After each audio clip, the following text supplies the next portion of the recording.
The envelope trembled in Vanessa's dark hands as she stared at the two pink lines on the pregnancy test.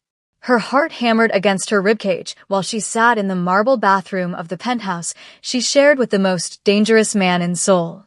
Minjun would be home any minute, and she had to tell him. They'd been together for a year, passionate and intense, and surely he would be happy. Surely the man who whispered promises against her skin every night would want this child. She was wrong. The front door slammed, echoing through the lavish apartment like a gunshot. Heavy footsteps approached, and Vanessa quickly hid the test in her robe pocket, her pulse racing as she emerged from the bathroom. Minjun stood in the living room, his sharp jaw clenched, his dark eyes cold as winter in Seoul. Blood spotted his white shirt collar. "We need to talk," she said softly, her Nigerian accent thickening with emotion. He loosened his tie without looking at her. "Not now, Vanessa. I just eliminated a traitor. I'm not in the mood. Minjun, please. This is important." She moved closer, placing a gentle hand on his arm. "I'm pregnant." The silence that followed was deafening. Minjun's entire body went rigid, and when he finally turned to face her, his expression was carved from ice. "Get rid of it," he said, his voice flat and emotionless. "I don't want a child. If you're ready for a story filled with heartbreak, revenge, and a love that refuses to die, stay tuned because what happens next will leave you speechless. And don't forget to hit that subscribe button and turn on notifications because you won't want to miss what this boss does when he discovers the truth 3 years later. Vanessa felt the floor tilt beneath her feet. "What did you just say?" Minjun walked to the bar cart and poured himself whiskey, his movements precise and controlled. "You heard me clearly. I'm the head of the Min family. I have enemies everywhere. A child is a liability, a weakness I cannot afford." He downed the amber liquid in one gulp. "Schedule an appointment. I'll have my driver take you." Tears burned behind Vanessa's eyes, but she refused to let them fall. "Not yet. Minjun, this is our baby. Our child." He slammed the glass down, finally meeting her gaze with those beautiful, cruel eyes that had once looked at her with something resembling love. "There is no R in my world, Vanessa. There's only power and survival. That thing inside you threatens both." He straightened his cufflinks. "You knew what I was when you came into my bed. Don't act surprised that I'm not some romantic fool ready to play family." "That thing." Vanessa's voice broke. "How can you call our child a thing?" "Because that's all it is right now. A cluster of cells that will become a target the moment it draws breath." Minjun's tone softened just slightly, which somehow made it worse. "I'm protecting you, Vanessa. You're African, already an outsider in this world. Do you think my enemies won't use a mixed child against me?" "Against you. So this is about shame?" Anger began to replace her shock. "You're ashamed that I'm black? That our child would be biracial?" Something flickered in Minjun's expression, but it vanished as quickly as it appeared. "This is about survival. About reality. My grandfather would never accept a bastard heir, especially not one who would dilute our bloodline. And my rivals would kidnap or kill the child before its first birthday." He moved toward her, reaching out to touch her face, but Vanessa jerked back. "Don't touch me," she whispered. "Don't ever touch me again." "Vanessa, be reasonable." "Reasonable?" She laughed bitterly, pulling the pregnancy test from her pocket and throwing it at his chest. It bounced off and clattered to the floor.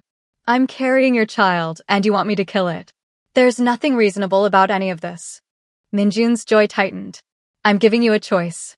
Get rid of it or get out. But understand this, if you leave with nothing. The money, the apartment, the clothes, the jewelry, all of it stays. And you'll never hear from me again." The words hit her like physical blows. "You would throw me out?" "Just like that." "Just like that," he confirmed, his face an emotionless mask. "I didn't build an empire by being sentimental, Vanessa. I thought you understood that about me." She had understood. She'd seen him conduct business, watched him command respect and fear with equal ease. She'd witnessed his ruthlessness from a distance and foolishly believed she was different, that she was special. That what they had transcended his dark world. "I need time to think," she managed to say. "You have 24 hours. Minjun checked his expensive watch.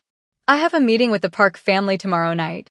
When I return, you'll either have an appointment scheduled or you'll be gone. Choose wisely." He walked past her toward the bedroom, leaving her standing alone in the living room with her shattered dreams scattered around her feet like broken glass. Vanessa waited until she heard the shower running before she let herself cry, great heaving sobs that shook her entire body. But even as she cried, her mind was working, planning. If Minjun wanted her gone, she would leave. But she would do it on her own terms. The next morning, while Minjun conducted business in his study, Vanessa moved with quiet purpose. She'd learned early in their relationship where he kept his emergency cash, at least $100,000 in various currencies hidden in a false bottom drawer in his office closet. She took half, enough to start over, but not enough that he'd hunt her down for theft. Probably. She also grabbed a few pieces of jewelry he'd given her, things she could sell if necessary. Her best friend Kaya arrived within the hour, her Korean-American face tight with worry. "Girl, are you absolutely sure about this? Minjun is not someone you run from. He has connections everywhere. He told me to get rid of my baby or get out," Vanessa said, stuffing clothes into a suitcase. "I'm just doing what he asked. Besides, he said he'd never contact me again. I'm taking him at his word." Kaya helped her pack, glancing nervously at the door. "Where will you go?" "Seoul is his city. Korea is his country. I have a cousin in Lagos. I'll stay there until I figure things out." Vanessa paused, pressing a hand to her still flat stomach. "I just need to disappear completely. What if he changes his mind? What if he comes looking for you?" Vanessa's laugh was hollow. "You didn't see his eyes, Kaya. There was nothing there. No love, no regret. Just cold calculation. I was convenient, exotic, good in bed. But I was never going to be the mother of his children." She zipped the suitcase closed. "I'm saving us both the trouble of prolonging the inevitable." They left before Minjun emerged from his study. Vanessa took one last look at the penthouse that had been her home for a year, at the life she'd thought she was building, and walked away without looking back. 3 days later, she was in Lagos, surrounded by the familiar chaos of the city she'd left behind to chase dreams in Seoul. Her cousin Chioma welcomed her with open arms and no judgment, setting her up in a small apartment and asking no questions. "When you're ready to talk, I'm here," Chioma said simply. "Until then, you're safe." Safe. Vanessa hadn't felt safe since she saw those 2 pink lines. The months passed in a blur of morning sickness, doctor's appointments, and learning to breathe again. She found work teaching English online, enough to support herself without touching Minjun's money more than necessary. She wanted to owe him nothing. But late at night, when the babies, yes, twins the ultrasound had revealed, kicked inside her, she thought about him. Wondered if he ever thought about her. Wondered if he felt any regret at all. He didn't. Or so she told herself. What Vanessa didn't know was that Minjun had returned to an empty penthouse that night, read the note she'd left, a simple goodbye on expensive stationery, and felt something crack in the ice around his heart. But pride and power were demanding masters, and Minjun served them both faithfully. He told himself she'd made her choice. He told himself it was better this way. He almost believed it. 3 years later, Seoul gleamed under summer sunshine as Minjun stepped out of his black Mercedes, his security detail flanking him like shadows. He'd agreed to this charity gala under pressure from his grandfather, who insisted the Min family needed to improve its public image. Minjun found the whole affair tedious, but he played his part, the respectable businessman hiding the ruthless crime lord beneath expensive tailoring. The gala was held in one of Seoul's most prestigious hotels, filled with Korea's elite and a smattering of international guests. Minjun worked the room with practiced ease, shaking hands and making small talk while his mind catalogued threats and opportunities. Then he saw her. Vanessa stood near the silent auction tables, and Minjun's world stopped spinning. She wore a green dress that hugged curves that were fuller than he remembered, her dark skin glowing against the emerald fabric. Her hair, once straightened to fit Korean beauty standards, now fell in natural curls around her shoulders. She was laughing at something someone said, and the sound carried across the room like a melody he'd forgotten he knew. But it wasn't just Vanessa that made his blood run cold. 2 children clung to her sides, a boy and a girl, roughly 3 years old if he had to guess. The boy had Vanessa's warm brown skin and his mother's smile. The girl was lighter, her features a perfect blend of African and Asian heritage. And when she turned her head, Minjun saw his own eyes staring back at him from that tiny face. His daughter. His son. The children he'd told Vanessa to destroy. "Mr. Min, are you all right?" His assistant, Jay, appeared at his elbow. "You look like you've seen a ghost." Minjun couldn't speak. Couldn't breathe. He watched as Vanessa crouched down to adjust the little girl's dress, watched as the boy tugged on his mother's hand, pointing excitedly at the chocolate fountain. A man approached them, tall and handsome, placing a familiar hand on Vanessa's lower back. She smiled at him, that same smile she used to give Minjun, and something violent and possessive roared to life in his chest. "Find out everything about that woman," Minjun ordered, his voice deadly quiet. "The woman in green. Who she's with, why she's here, where she's staying. Everything." Jay followed his gaze and nodded, disappearing into the crowd. Minjun forced himself to turn away, to continue his networking, but his eyes kept drifting back to Vanessa and the children. His children. The reality of it hit him like a bullet to the chest. She'd kept them. She'd left him, disappeared without a trace, and raised his children alone. The betrayal burned, but underneath it was something else, something that felt dangerously close to regret. Vanessa felt eyes on her before she saw him. It was the same sensation she'd experienced for a year in Seoul, that prickling awareness that meant Minjun was watching her. She looked up, scanning the crowd, and her heart stopped when their gazes locked across the room. He looked exactly the same. Sharp jaw, intense dark eyes, that dangerous aura that drew people in even as it warned them away. He was staring at her with an expression she couldn't read, his body rigid with tension. "Mommy, I want chocolate," her son, Jaden, tugged at her hand, oblivious to the drama unfolding. "Me too," his twin sister, Mia, chimed in. "In a minute, babies," Vanessa managed to say, her voice shaking. She turned to her companion, David, a fellow teacher she'd been casually dating. "Can you watch them for just a moment? I need some air." "Of course." David, sweet and uncomplicated, smiled warmly. "Take your time." Vanessa fled to the balcony, her heels clicking against marble as she gulped in fresh air. Her hands trembled as she gripped the railing. This wasn't supposed to happen. She'd returned to Seoul only because Chioma had moved here for work and convinced her to visit. The gala invitation had come through David's school, a last-minute +3 situation. What were the odds that Minjun would be here? Running away again? His voice, smooth and cold as silk, came from behind her. Vanessa closed her eyes, gathering her strength before turning to face him. "I'm not running," she said quietly. "I just needed air." Minjun stepped onto the balcony, and suddenly the spacious area felt suffocatingly small. He'd gotten bigger somehow, his shoulders broader, his presence even more commanding. "You're good at that, aren't you?" Needing air, needing space, needing to disappear completely without a word. Without a word? Anger spiked through her fear. "I left you a note." "Goodbye," he quoted, his jaw clenched. "Very thorough." "What did you want, Minjun? A detailed explanation?" "You made yourself perfectly clear. Get rid of it or get out." "I got out." She lifted her chin defiantly. "You should be happy. You got exactly what you wanted." "Did I?" He moved closer, and she forced herself not to retreat.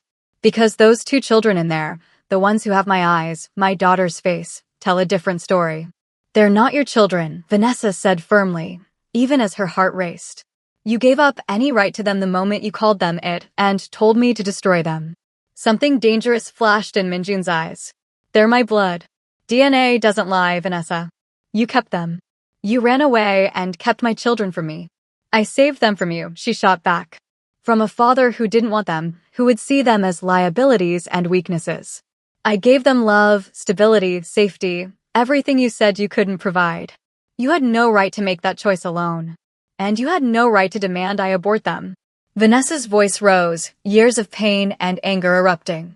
"You looked at me, pregnant with your children, and felt nothing. Nothing but inconvenience. So forgive me if I don't think you're entitled to father's rights now." Minjun grabbed her wrist, not hard enough to hurt, but firm enough to hold her in place. "I want a DNA test. Go to hell. I want to meet them properly. I want to know their names, their birthdays, Everything you've stolen from me. Stolen.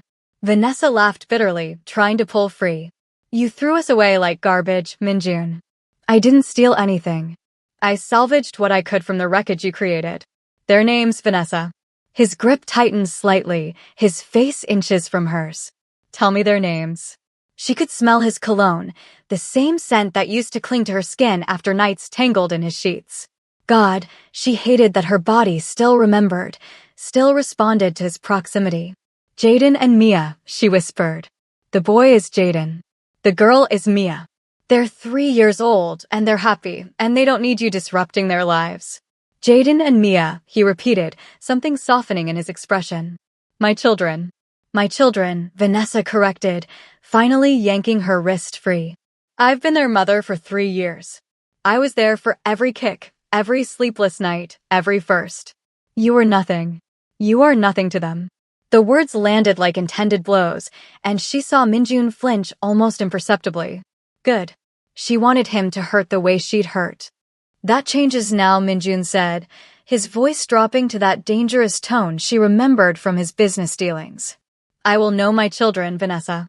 You can cooperate, or I can make your life very difficult. Your choice. Are you threatening me? She stepped closer, fury overriding caution.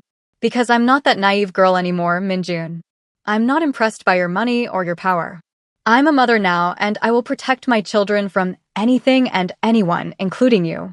For a long moment, they stood toe-to-toe, neither willing to back down. Then Minjun's phone buzzed, breaking the spell. He glanced at it, his expression darkening. This isn't over, he said simply. I'll be in touch. Don't bother. He paused at the balcony door, looking back at her with those intense eyes. I will claim what's mine, Vanessa. That's not a threat. That's a promise. Then he was gone, leaving her alone with her racing heart and the terrible certainty that her carefully rebuilt life was about to crumble. Viewers, we're just getting started. Make sure you're subscribed because the revenge, the drama, the passion, it's all about to intensify. And trust me, you won't believe what Minjun does next. Vanessa returned to find David entertaining the twins, Mia sitting on his shoulders while Jaden showed him a toy car. The domestic scene should have warmed her heart, but all she felt was cold dread. Everything okay? David asked, setting Mia down carefully. Fine, Vanessa lied, forcing a smile. Actually, I'm not feeling well. Would you mind if we left early? Of course not. David, ever understanding, began gathering their things. Let's get you home. As they made their way to the exit, Vanessa felt eyes on her again. She glanced back to see Minjun standing with a group of businessmen, his gaze locked on her children with an intensity that made her blood run cold. He said something to the man beside him, never taking his eyes off Jaden and Mia. She hurried them out faster. The next morning, Vanessa was awakened by pounding on her hotel room door. Chioma had already left for work, and the twins were still sleeping in the adjoining room. Heart-hammering, she peered through the peephole to see a woman in a business suit holding a manila envelope. Delivery for Ms. Vanessa Okafor, the woman called. From Minjun. Vanessa's blood turned to ice, but she opened the door, keeping the chain latched. What is it? Mr. Min requests your presence for lunch today. The details are inside. The woman held up the envelope. He said to tell you it would be in your best interest to attend. And if I refuse? The woman's smile was professional and cold. Mr. Min was quite insistent that you understand this is not optional. He's prepared to pursue legal avenues if necessary. Vanessa snatched the envelope and slammed the door, her hands shaking as she tore it open. Inside was a note in Minjun's precise handwriting, an address for an upscale restaurant, a time, 1 p.m., and a single line that made her blood boil. Come alone, or my lawyers will ensure I take the children by force. We both know I have the resources to win any custody battle. Don't test me. Bastard, she hissed, crumpling the paper. But even as anger flooded her, fear followed close behind. He was right. Minjun had unlimited money, connections throughout Korea, and the ruthlessness to use every advantage. She was a single mother living on a teacher's salary in a country where she was still considered a foreigner. She had no choice. At 1 p.m., Vanessa walked into the restaurant, a private establishment that Minjun had apparently rented out entirely. He sat at a table by the window, looking infuriatingly calm and composed in a dark suit that probably cost more than her monthly salary. "Thank you for coming," he said as she approached, standing politely to pull out her chair. "As if you gave me a choice." Vanessa sat, refusing to touch the expensive place setting in front of her. "Threatening to take my children? Really, Minjun? That's low, even for you." "Our children," he corrected, sitting across from her. "And I prefer to think of it as motivation rather than threat. Call it whatever helps you sleep at night." A waiter appeared with wine, but Vanessa waved it away, asking for water instead. Minjun dismissed the staff with a gesture, leaving them alone in the elegant space. "I've had my people investigate," he began without preamble. "You've been living in Lagos for 3 years, working as an online English teacher. You returned to Seoul 2 weeks ago to visit your cousin Chioma. You're staying at the Riverside Hotel, room 412. You're dating David Park, a teacher at Seoul International Academy, though the relationship appears casual. You haven't told the children about me. They think their father is dead." Vanessa's stomach churned. Of course he'd had her investigated. "You missed your calling as a stalker." "I'm being thorough," Minjun replied calmly. "As I am in all business matters." "Business matters?" She leaned forward, her voice sharp. "Is that what your children are to you? Business?" "No." The word came out harder than she expected. "They're family. My blood. And I take care of what's mine. They were your blood 3 years ago too, but that didn't stop you from telling me to abort them." Minjun's jaw tightened, the first crack in his composure. "I made a mistake." The words hung in the air between them. Vanessa stared at him, shocked. "What did you just say?" "I made a mistake," he repeated, meeting her gaze directly. "I was wrong. I should have never said what I said, never given you that ultimatum. And I've regretted it every day since you left." "Regretted it?" Vanessa's laugh was bitter. "You have a funny way of showing regret, Minjun. You didn't call, didn't look for me, didn't do anything for 3 years. But now that you've accidentally discovered the children exist, suddenly you're full of remorse? Forgive me if I don't find that convincing." "I looked for you," Minjun said quietly. "I had my best people searching for months. You disappeared completely, like a ghost. No trace, no trail. I assumed you'd gone through with the abortion and couldn't face me afterwards. That you'd started a new life somewhere far from me. And that assumption made you feel better about yourself?" "No." His voice was raw. "It made me hate myself. Every day, I wondered if I destroyed the one real thing in my life for the sake of power and pride." Vanessa's throat tightened, but she refused to let him see her waver. "Pretty words. But words are cheap, Minjun. You proved that 3 years ago." He reached across the table, but she pulled back before he could touch her. Pain flashed across his face, there and gone in an instant. "I want to be part of their lives," he said.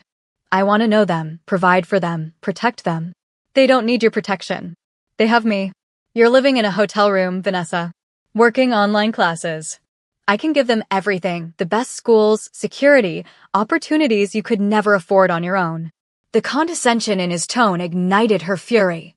"They have what matters. Love, stability, a mother who wanted them from the very beginning. Your money can't buy that, and your power can't replicate it." "I'm not trying to replace you," Minjun said, his voice softening. "I'm asking for a chance to be their father. You gave up that chance. Then let me earn it back." He leaned forward, intensity burning in his dark eyes. "Give me time with them. Supervised, controlled, whatever you need to feel safe. But give me a chance, Vanessa. Please." The please shocked her. Minjun didn't beg, didn't plead. He commanded and expected obedience. But there was something in his expression now, something vulnerable and real beneath the powerful exterior. "Why?" she asked quietly. "Why now? Why do you suddenly care?" "Because I saw them," he admitted. "I saw my daughter's eyes, my son's smile, and I realized what I'd thrown away. What I'd lost because I was too afraid to be weak, too proud to admit I could want something beyond power." His hands clenched on the table.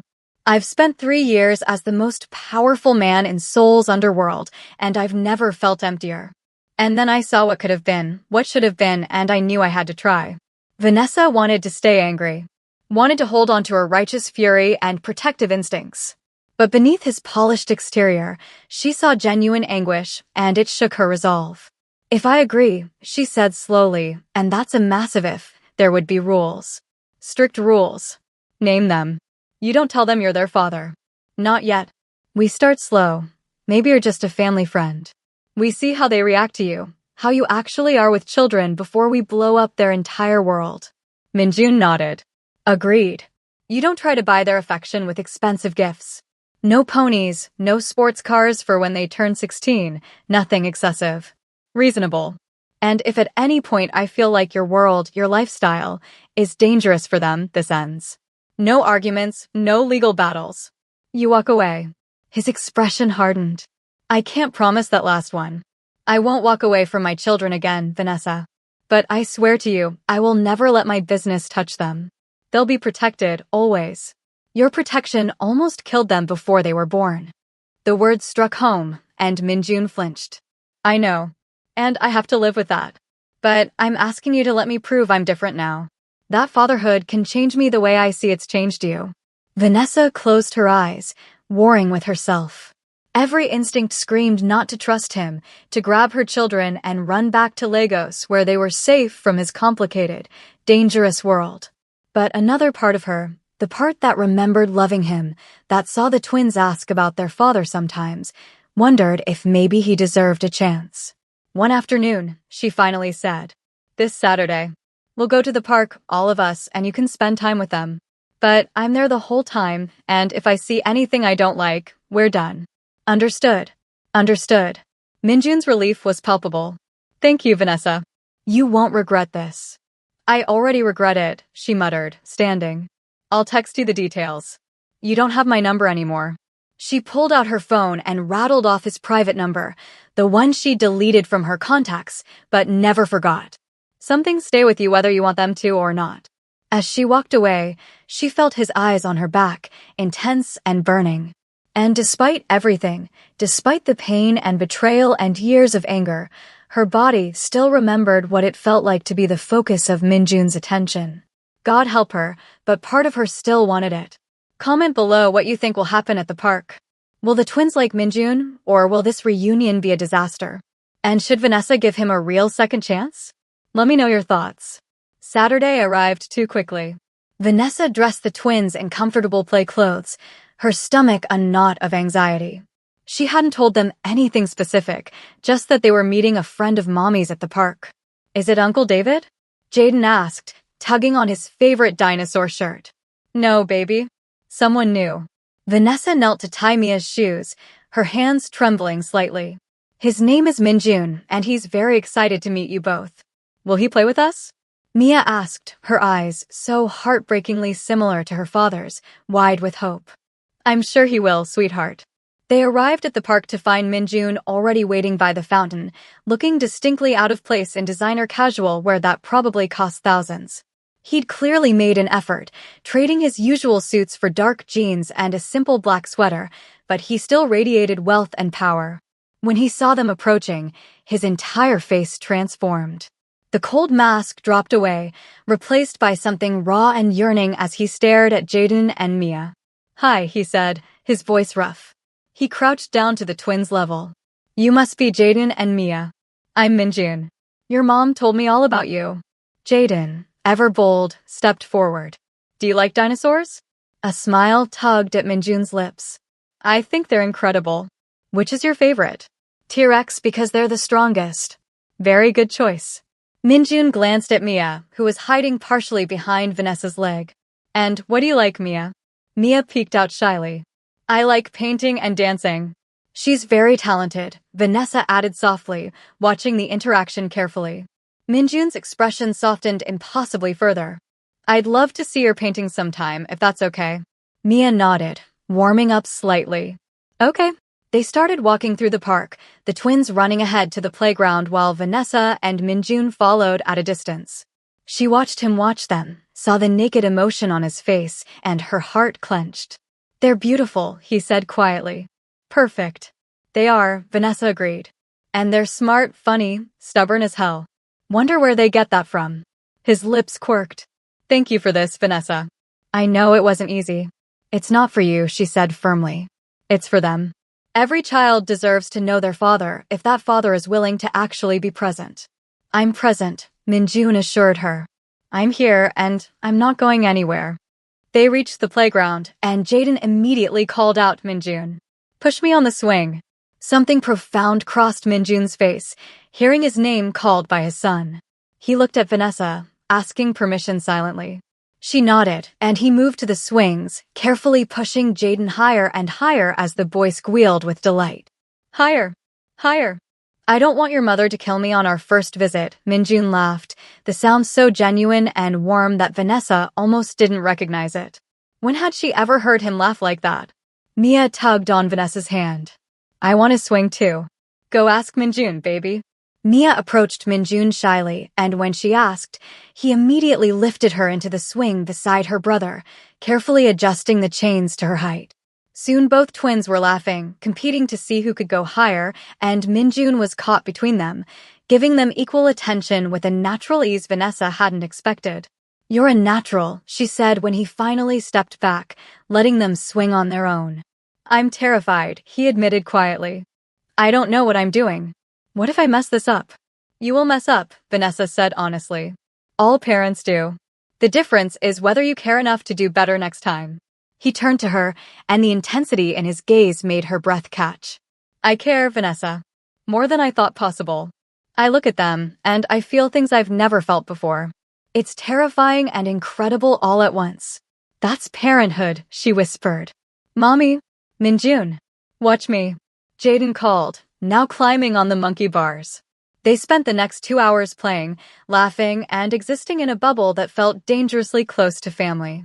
Minjun bought them ice cream from a vendor, carried Mia on his shoulders when she got tired, and listened with genuine interest as Jaden explained an elaborate story about dinosaurs fighting robots. But reality intruded when Minjun's phone buzzed.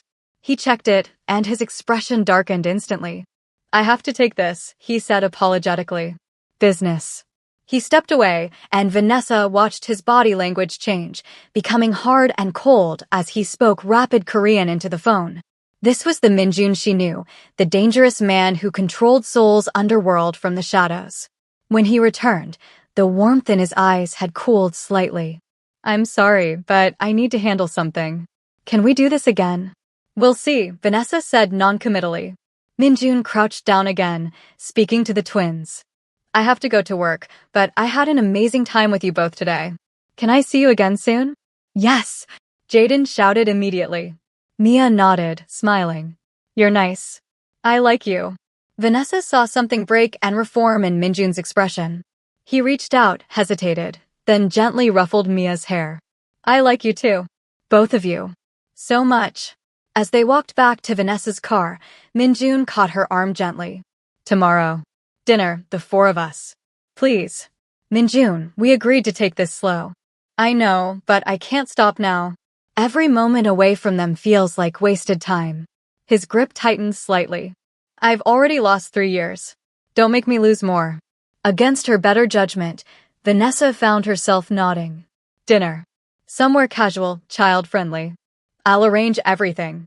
He released her arm but didn't step back. Thank you. For today, for them, for giving me this chance. Don't thank me yet, she warned. You haven't proven anything except that you can play in a park for 2 hours. Real parenting is harder, messier, less fun. Then teach me, he said simply. I want to learn. As she drove away, twins chattering in the back seat about how much fun they had, Vanessa caught Minjun's reflection in her rearview mirror. He stood watching them leave, looking more alone than she'd ever seen him, and despite everything, her heart ached. What was she doing? Getting involved with him again, letting him into their lives, was dangerous. Not just because of his business, but because she knew herself. Knew that part of her still responded to him, still remembered loving him. This was going to end badly. She could feel it. But she couldn't seem to stop it either. Over the next 2 weeks, Minjun became a constant presence in their lives. Dinners turned into weekend outings, which turned into him showing up at the hotel with breakfast. He was charming, attentive, and clearly falling in love with Jaden and Mia. But Vanessa noticed other things too. The way his security detail was always nearby, shadows protecting them from threats she couldn't see. The phone calls he took in hushed, angry Korean. The occasional bruise on his knuckles that he tried to hide. "You're still in deep, aren't you?" she asked one evening after the twins had gone to bed. Minjun had stayed to help with bedtime stories, and now they sat in her hotel suite's small living room, a dangerous intimacy settling between them. "I can't just walk away from my responsibilities," he said carefully. "But I'm making changes. Delegating more, stepping back from the worst of it." "For how long?" "Until the novelty of fatherhood wears off." His eyes flashed. "They're not a novelty, Vanessa. They're my children. My priority." "Your priority that you didn't want," she shot back. "Forgive me for being skeptical about your sudden transformation." Minjun moved closer, crowding her space on the small couch. "How long are you going to punish me? How many times do I have to prove I've changed before you believe me?" "I don't know," she admitted, her voice breaking slightly. "I don't know if I can ever trust you again, Minjun. You broke something in me that day, something I'm not sure can be fixed." His hand came up to cup her face, thumb brushing her cheek with devastating gentleness. "Then let me try to fix it. Let me prove that I'm not that man anymore." "You're still that man," Vanessa whispered, even as she leaned into his touch helplessly. "You're still dangerous, still powerful, still living in a world where people like us are expendable." "You were never expendable," he said fiercely. "You haunted me, Vanessa. Every woman I saw, every moment alone, I thought about you. About what I'd lost." "Stop," she breathed, but she didn't pull away. "I'm not going to lose you again," Minjun continued, his face inches from hers now. "Not you, not them. You're mine, you've always been mine, and I'm done pretending otherwise." Possessive as ever, she tried to joke, but it came out breathless. "Always." His lips brushed hers, feather-light, a question. "Tell me to stop." She should. God, she should push him away, protect her heart, remember all the reasons this was a terrible idea. But 3 years of loneliness, of raising children alone, of missing him despite everything, came crashing down on her. Instead of telling him to stop, Vanessa closed the distance and kissed him. It was like coming home and jumping off a cliff simultaneously. Minjun groaned against her mouth, his arms coming around her to pull her into his lap. The kiss was desperate, hungry. 3 years of separation and longing poured into the connection of lips and tongues and gasping breaths. "I missed you," he rasped against her neck, kissing along her throat. "God, Vanessa, I missed you so much." "This doesn't fix anything," she managed to say, even as her fingers tangled in his hair. "This doesn't erase what you said, what you did." "I know." He pulled back to look at her, his eyes dark with desire and something deeper. "But it's a start. Let it be a start." Before she could respond, his phone rang, shattering the moment. Minjun cursed in Korean, glancing at the screen. "I have to take this," he said regretfully, lifting her off his lap carefully. Reality came crashing back. Vanessa wrapped her arms around herself as Minjun stepped onto the small balcony, his voice hard and commanding as he dealt with whatever crisis had arisen in his dark empire. What was she doing? She'd just kissed the man who'd thrown her away, who'd told her to abort their children, who lived a life so dangerous that people died at his command. But God help her, she still wanted him. We're reaching the climax of this incredible story, and things are about to get even more intense. If you're loving every twist and turn, smash that like button and subscribe so you don't miss the explosive conclusion. Drop a comment and tell me, should Vanessa protect her heart or give in to the passion? Let me know now. The crisis Minjun was managing turned out to be serious. A rival family, the Parks, had apparently discovered his connection to Vanessa and the twins. The next morning, he arrived at her hotel with a full security detail, his expression grim. "Pack your things," he said without preamble. "All of you. You're moving into my penthouse today." "Excuse me?" Vanessa blocked the doorway. "You don't get to just order me around, Minjun. This isn't about control, it's about safety." He showed her his phone, and her blood ran cold at the photos displayed. Pictures of her and the twins at the park, at restaurants, entering and leaving the hotel. Someone had been following them. The Park family knows about Jaden and Mia. They know they're mine. And they'll use that against me if given the chance. "This is exactly what I was afraid of," Vanessa said, her voice rising. "Your world, your violence, touching our children. Which is why I need to protect them," Minjun insisted. My penthouse is secure, fortress-level security, guards, everything. They'll be safe there while I deal with this threat. Or we could just leave. Go back to Lagos where your enemies can't find us. His expression hardened. You're not taking my children away again. They're not yours to claim, Vanessa shot back. You've been playing daddy for 2 weeks. That doesn't erase 3 years. I'm not playing at anything. Minjun's voice rose to match hers, all pretense of calm shattering. Those are my children, and I will protect them with my life. You can fight me on this, or you can accept that I have the resources and the will to keep all of you safe. Your choice, but make it fast because every minute we stand here arguing is a minute you're all exposed. Vanessa wanted to refuse on principle, but fear for her children overrode pride. Fine. But this is temporary. Just until you handle your business problem. Agreed. The penthouse was exactly as she remembered, sleek and modern and expensive, but Minjun had clearly made changes. One of the spare rooms had been converted into a children's paradise, complete with toys, books, and 2 small beds shaped like race cars. When did you do this? Vanessa asked, stunned. I had it done the day after we met at the park, Minjun admitted. I was hoping you'd agree to visit eventually. The twins were ecstatic, running from room to room, exploring their new temporary home with squeals of delight. Watching them, seeing Minjun smile at their joy, Vanessa felt her carefully constructed walls crumble a little more. That night, after the children were asleep, Minjun poured them both wine and joined her on the balcony overlooking Seoul. I'm going to war with the parks, he said quietly. It won't be clean, and it won't be quick. But by the time I'm done, every family in Seoul will know that my children are off limits, that anyone who even looks at them wrong will face my full wrath.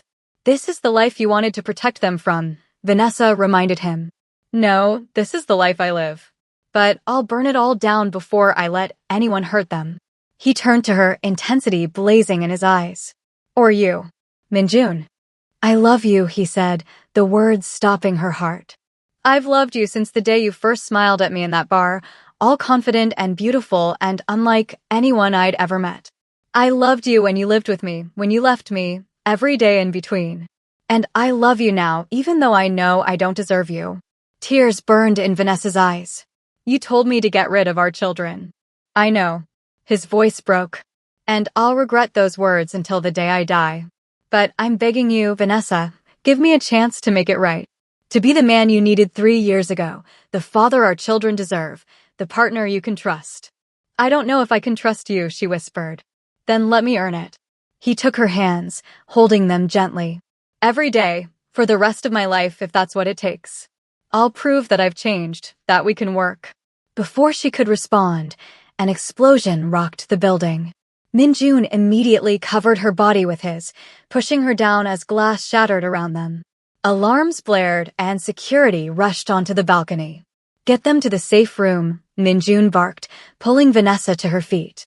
No. They rushed to the children's room where Jaden and Mia were crying, terrified by the noise.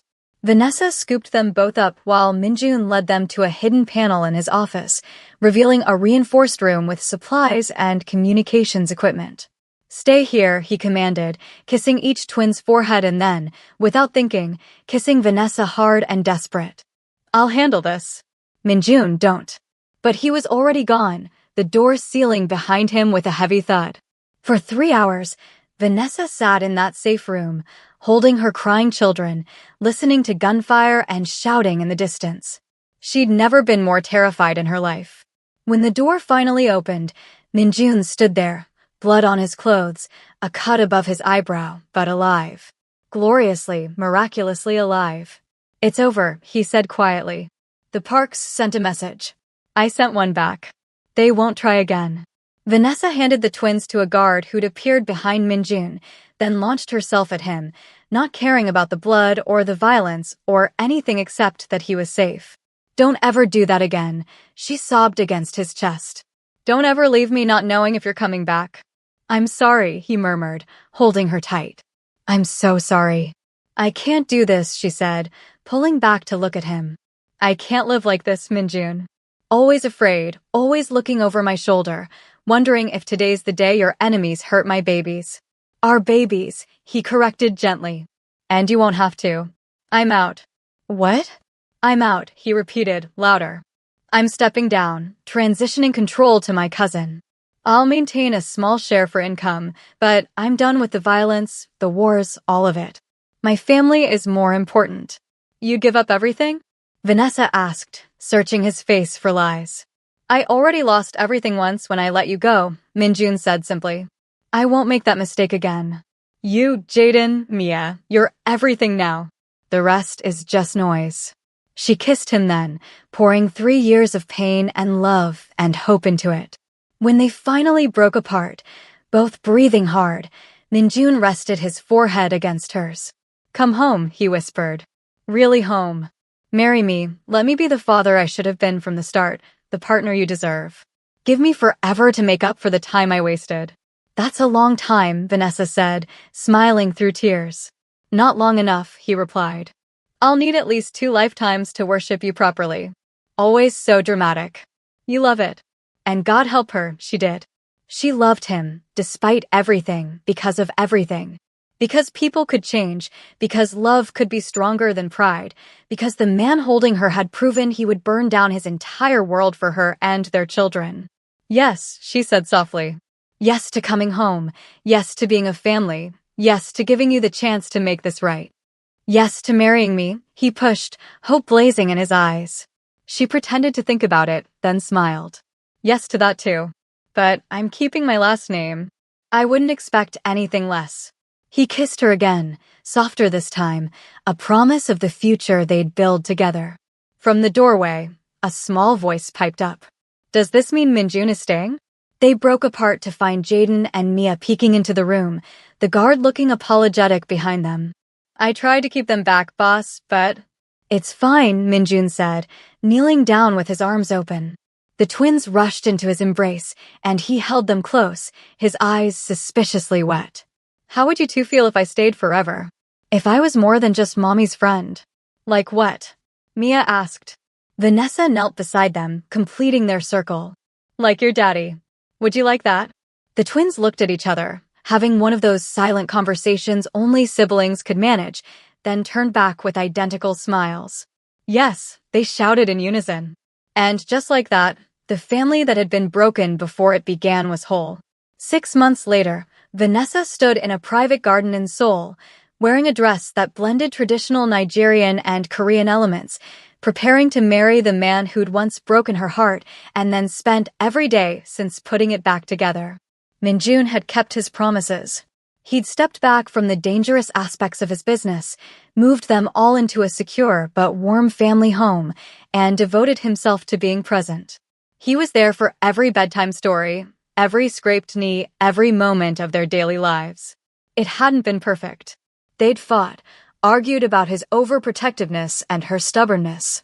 But they'd also laughed, made love, built something real and lasting from the ashes of their painful past. Ready? Chioma asked, adjusting Vanessa's veil. More than ready, Vanessa replied, watching through the window as Minjun stood at the altar, Jaden and Mia beside him as ring bearer and flower girl. The ceremony was small, just close friends and family, but it was perfect. And when Minjun lifted her veil to kiss her as his wife, Vanessa saw their entire future in his eyes, love, passion, partnership, and the family they'd almost lost, but fought to keep. I love you, he whispered against her lips. My beautiful, stubborn, incredible wife. I love you too, she whispered back. My reformed, dramatic, surprisingly good father of a husband. He laughed, that genuine, warm sound she'd once thought she'd never hear again, and kissed her deeper as their children cheered and their guests applauded. It had been a long journey from that penthouse bathroom 3.5 years ago, from those devastating words that had shattered her world. But standing here now, Vanessa knew that some things were worth fighting for. That love could be messy and complicated and painful, but also transformative and healing and worth every risk. Minjun had told her to get rid of it, had rejected their children before they were born. But those same children, their beautiful twins, had been the catalyst that brought them back together, that proved people could change and grow and choose love over fear. As they walked back down the aisle together, a family at last, Vanessa caught Minjun's eye and smiled. He smiled back, that private smile just for her, and squeezed her hand 3 times, their secret code for I love you. And she knew, with absolute certainty, that she'd made the right choice. That forgiveness was possible, that second chances could work, and that their story, which had begun with such darkness, had found its light. The millionaire Korean Mafia CEO who once wanted no part of fatherhood now couldn't imagine life without his children. The woman who'd run away to protect her babies had found the courage to stay and fight for their family. And together, they'd built something beautiful from the broken pieces of their past, a love story for the ages, messy and real and absolutely perfect in its imperfection. Thank you so much for watching this incredible journey. If you love this story, you absolutely have to subscribe to the channel because we have more amazing Afro-Korean romance stories coming your way. Hit that like button if this story gave you all the feels, and comment below telling me what other types of stories you want to see next. Should we do more CEO romance? More mafia drama? Let me know. And remember, love always finds a way, even when the journey is painful. I'll see you in the next story, and trust me, it's going to be just as emotional and romantic as this one. Until then, keep believing in second chances and happy endings.